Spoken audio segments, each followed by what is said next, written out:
Hello ಸ್ನೇಹಿತರೆ, ನಮ್ಮ ಚಾನಲ್ಗೆ ಸ್ವಾಗತ. ನೀವು ಸಣ್ಣ ಆಗಬೇಕು ಅಂತ ಇಷ್ಟಪಡ್ತಿದ್ದೀರಾ? ಜಿಮ್ ಹೋಗೋಕ್ಕೆ ಸಮಯ ಇಲ್ವಾ? ಡಯಟ್ ಮಾಡೋದು ಕಷ್ಟ ಅನಿಸ್ತಿದೆಯಾ? ಹಾಗಿದ್ದರೆ ಈ ವಿಡಿಯೋ ನಿಮಗಾಗಿ. ಇವತ್ತು ನಾನು ನಿಮಗೆ ಮನೆಯಲ್ಲೇ ಸುಲಭವಾಗಿ ಸಣ್ಣ ಆಗೋ ಟಿಪ್ಸ್ ಹೇಳ್ತೀನಿ. ಈ ವಿಡಿಯೋನ ನೀವು ಸಂಪೂರ್ಣವಾಗಿ ನೋಡಿ, ಯಾಕಂದರೆ ಲಾಸ್ಟಲ್ಲಿ ನಾನು ನಿಮಗೆ ಒಂದು ಸ್ಪೆಷಲ್ ಟಿಪ್ ಹೇಳ್ಕೊಡ್ತೀನಿ. ಮೊದಲಿಗೆ ಡಯಟ್ ಬಗ್ಗೆ ಮಾತಾಡೋಣ. ಸ್ನೇಹಿತರೆ, ವೆಯ್ಟ್ ಲಾಸ್ ಆಗೋದು 70% ಡಯಟ್ ಮೇಲೆ ಡಿಪೆಂಡ್ ಆಗಿರುತ್ತೆ. ಮೊದಲ ಟಿಪ್, ಹೆಚ್ಚು ಊಟ ಮಾಡಬೇಡಿ. ಒಮ್ಮೆ ತುಂಬ ತಿನ್ನೋದು ಬೇಡ. ಅದರ ಬದಲು 4-5 ಸಲ ಊಟ ಮಾಡಿ, ಸ್ವಲ್ಪ ತಿನ್ನಿ. ಎರಡನೆಯದು, ಜಂಕ್ ಫುಡ್ ಅವಾಯ್ಡ್ ಮಾಡಿ.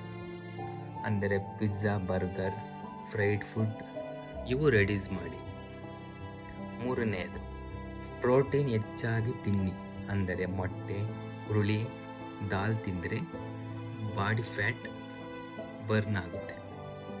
ನಾಲ್ಕನೆಯದು, ಸಕ್ಕರೆ ಹಾಕಿರುವುದನ್ನು ಸ್ವಲ್ಪ ಅವಾಯ್ಡ್ ಮಾಡಿ. ಅಂದರೆ ಕೂಲ್ ಡ್ರಿಂಕ್ಸ್, ಟೀ, ಕಾಫಿ ಎಲ್ಲ ಅವಾಯ್ಡ್ ಮಾಡಿ.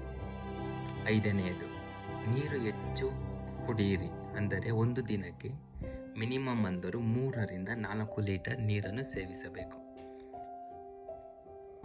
ಮತ್ತು ಊಟದ ಮೊದಲು 1 ಗ್ಲಾಸ್ ನೀರು ಕುಡಿಯಿರಿ, ಏಕೆಂದರೆ ಊಟ ಸ್ವಲ್ಪ ಕಡಿಮೆ ತಿಂತೀರ. ಈಗ ಎಕ್ಸಸೈಸ್ ಬಗ್ಗೆ ಮಾತಾಡೋಣ. ಜಿಮ್ ಹೋಗಬೇಕು ಅಂತ ಅಲ್ಲ ಸ್ನೇಹಿತರೆ, ದಿನಕ್ಕೆ 30 ನಿಮಿಷ ವಾಕಿಂಗ್ ಮಾಡಿ. ಸಿಂಪಲ್ ವಾಕಿಂಗ್ ಕೂಡ ಫ್ಯಾಟ್ ರೆಡ್ಯೂಸ್ ಮಾಡುತ್ತೆ. ಸ್ಕಿಪ್ಪಿಂಗ್ ಮಾಡಿ, ಜಂಪಿಂಗ್ ಮಾಡಿ. ಮತ್ತು ಇನ್ನೂ ನಿಮ್ಗೆ ಟೈಮ್ ಇದ್ದರೆ ಮನೆಯಲ್ಲೇ ಎಕ್ಸಸೈಸ್ ಕೂಡ ಮಾಡ್ಬೋದು. ಪುಷ್ ಅಪ್ಸ್ ಆ ಥರದ್ದು ಏನಾದ್ರು ಇದ್ದರೆ ಮಾಡ್ಬೋದು. ಮತ್ತು ಸ್ನೇಹಿತರೆ, ಲೈಫ್ ಸ್ಟೈಲ್ ಕೂಡ ಇಂಪಾರ್ಟೆಂಟ್. ಏಕೆಂದರೆ 7-8 ಗಂಟೆ ನಿದ್ರೆ ಮಾಡಲೇಬೇಕು. ನಿದ್ರೆ ಮಾಡಿಲ್ಲ ಅಂದರೂ ಕೂಡ ಫ್ಯಾಟ್ ಹೆಚ್ಚಾಗುತ್ತೆ. ಹಾಗೆ ಯೋಚನೆ ತುಂಬ ಮಾಡೋಕ್ಕೆ ಹೋಗಬೇಡಿ. ಹಾಗೆ ಇದು ರಾತ್ರಿ ಹೊತ್ತು ಲೇಟಾಗಿ ಊಟ ಮಾಡೋಕ್ಕೂ ಕೂಡ ಹೋಗಬೇಡಿ. ಸರಿಯಾದ ಟೈಮ್ಗೆ ಊಟ ತಿನ್ನಿ. ಮತ್ತು ನೀವು ಮಾಡೋ ಮಿಸ್ಟೇಕ್ಸ್ ಏನಂದರೆ, ನಾನು ದಪ್ಪ ಇದ್ದೀನಿ ಅಂತೇಳಿ ಊಟ ಬಿಡೋದು. ಈ ಕೆಲಸ ಅಂತೂ ಮಾಡೋಕ್ಕೆ ಹೋಗಬೇಡಿ. ಒಂದು ಸ್ವಲ್ಪ ಆದರೂ ಊಟ ಮಾಡಿ. ಈಗ ಸ್ಪೆಷಲ್ ಟಿಪ್ ಹೇಳ್ತೀನಿ ಅಂತ ಹೇಳಿದ್ನಲ್ವ ನಿಮಗೆ. ಈಗ ಸ್ಪೆಷಲ್ ಟಿಪ್ ಹೇಳ್ತೀನಿ.